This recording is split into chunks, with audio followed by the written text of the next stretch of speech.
때문에 또 불치병이었고 또 전염병이었습니다. 그래서 사람들이 이 나병 환자들을 가까이 할 수 없었고, 특별히 이 사람들은 지역에서, 사회 속에서 격리를 시켰어요.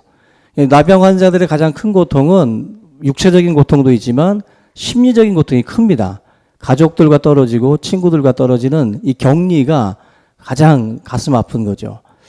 아마 우리들 가운데에도 약간 그 심적으로 이렇게 좀 약한 분들은 이런 격리라고 하는 어떤 그러한 그 공간으로 내가 내몰리게 됐을 때 아마 엄청난 어떤 심적인 그 고통들을 받을 거라고 생각이 돼요. 그만큼 이 나병 환자들의 어떤 그런 그 고통이라고 하는 것은 참 큽니다. 근데 이 사람들에게는 또 뭐 한 가지가 있었냐면은 책임이 있는데, 이들은 건강한 사람들 근처에 올 때 자기 자신이 큰 소리로 외쳐야 돼요. 나는 부정하다, 부정하다라고 외쳐야 됩니다. 그러지 않고 가까이 오게 되면 돌에 맞아 죽을 수가 있어요. 그만큼 사람들로 하여금 피할 수 있도록 자기 입으로 나는 부정하다, 부정하다 외쳐야 됐다는 거죠. 거기 나병 환자들이 그런 상황에서 오늘 누가복음 5장에 보면은 동네에 있는 예수님에게 이 나병 환자가 걸어 나옵니다. 이게 지금 목숨 걸고 나오는 행동이에요. 나병 환자 입장에서는 일반인들 사이에 그 사이로 지금 들어오고 있는 것이기 때문에 목숨 걸고 지금 하는 행동인데, 이게 지금 중증 환자잖아요. 사람들이 모인 곳에 올 수 없는 중증 환자인데 목숨을 걸고 예수님께 와서 지금 어떻게 보면 이제 주님의 은혜를 지금 덧입기를 원하는데, 이런 내용들을 보게 되면 우리가 예수님께 쉽게 나올 수 있을 때 나와야 돼요. 지금 이 나병 환자는 목숨 걸고 나옵니다. 쉽게 나올 수 있을 때 안 나오면 목숨 걸고 나와야 되는 때가 와요. 우리가 하나님 앞에 나올 때도 쉽게 나오는 때가 있습니다. 지금 우리 한국교회는 쉽게 나올 수 있는 때예요. 내가 마음만 먹으면, 내가 조금만 부지런만 떨면 얼마든지 주님 앞에 나올 수 있는 그 시간입니다. 근데 뭐 저쪽에 또 이슬람권에 있는 또 말레이시아나 이런 교회들은 교회당 문도 쇠창살로다가 이렇게 다 해놨다 그래요. 언제 돌을 던지고 언제 사람들이 유리창을 깨고 들어올지 모르기 때문에 다 창살을 하고, 또 회교권 같은 데서는 목사님들이 1년이면은 3, 4명씩 실종이 돼요. 그만큼 그 기독교권에 있는 이 회교권에서는 기독교인들에 대한 핍박과 음해가 심합니다. 그러니까 한국에서 믿는 사람들의 믿음하고 회교권이나 이런 말레이시아라든지 또 인도네시아 이런 이슬람권에 있는 사람들 속에서 예수를 믿는다는 것은 거의 다릅니다. 달라요. 쉽게 믿을 수 있는 이 시대에 이 공간에서 저와 여러분들은 정말 주님 앞에 쉽게 나와야 돼요. 쉽게. 주님 앞에 나오는 이 걸음들이 너무나도 무거운 분들이 많습니다.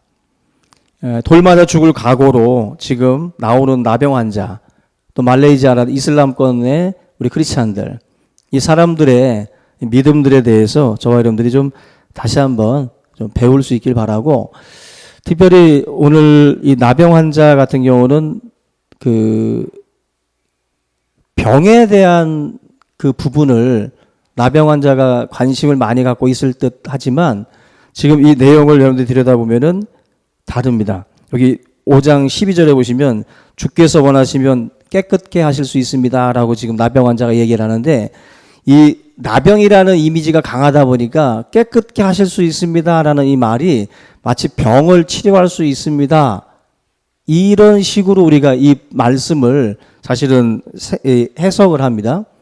병이 낫는다는 식으로다가 이 말씀을 우리가 적용을 하는데, 여기서 말하는 깨끗함이라고 하는 이 단어는 전혀 그렇지 않아요. 보니까 그 카리조라고 하는 단어를 쓰는데, 이 단어는 병에 대한 게 아니라 그 죄에 대한 거예요. 병자로 나병 환자가 예수님께 이렇게 간 게 아니라 나병 환자가 지금 자기는 죄인입니다라는 마음으로 예수님께 간 거예요. 주님이 원하시면 나를 어디서? 죄에서 깨끗게 하실 수 있습니다라고 이 나병 환자가 그렇게 나간 거예요. 우리는 나병 환자가 가장 시급한 문제가 이 문둥병이라고 생각을 하잖아요. 이 문둥병 치료해달라고 가는 것처럼 보여지지만 오늘 본문에서 나오는 이 문둥병자는 그 병을 가지고 나오지 않았다라는 거죠. 우리 사랑하는 성도님들의 삶에 가장 시급한 문제가 뭔가요? 문둥병자에게 가장 시급한 문제는 그 문둥병을 치료하는 것이었어요. 그런데도 불구하고 이 사람이 예수님께 올 때에 나는 죄인입니다라는 마음으로 예수님께 왔어요. 그럴 때 주님으로부터 이 병치료와 함께 더불어서 이 사람의 가장 근원적인 이 죄에 대한 문제들을 해결을 받게 됩니다. 우리가 신앙생활을 할 때 가장 중요한 것은 여기에 있어요. 여러분들이 만약에 예수님께 나올 때 병자로서 나오느냐 죄인으로서 나오느냐 되게 중요합니다. 만약에 병자로 나오시면요, 나는 병자입니다라고 예수님 앞에 나오면 병치료 받고 떠날 수 있어요. 나는 사업에 실패한 사람입니다라고 나오면 사업이 성공하고 나면 주님 떠날 수 있다라는 거예요. 우리가 예수님께 나올 때 가장 중요한 부분은 문둥병자처럼 가장 시급한 게 병인 것처럼 보여지지만 병이 아니에요. 자기의 죄를 볼 수 있어야 되고 나는 하나님 앞에 죄인입니다라고 하는 심령으로 나오셔야 돼요.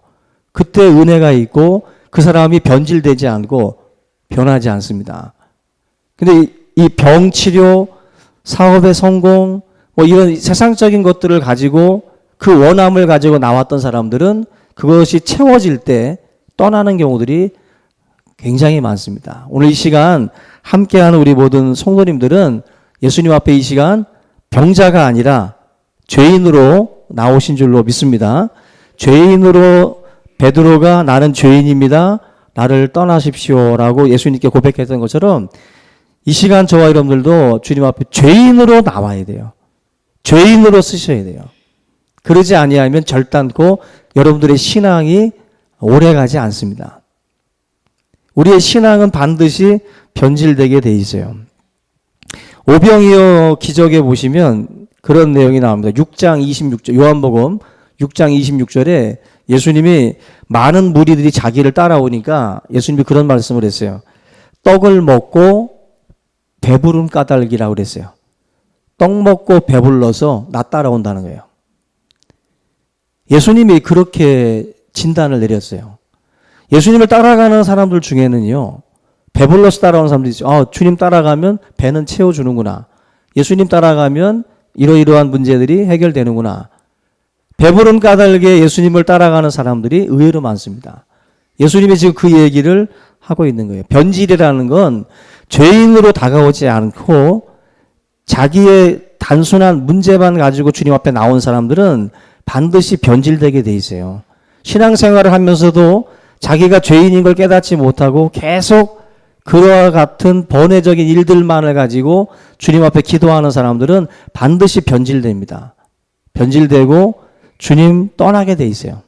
오래 못 갑니다. 신앙은 마라톤이에요. 신앙은 1, 2년 믿다가 불꽃놀이처럼 뻥 터지고 가는 게 아니라 신앙은 길게 가는 거예요.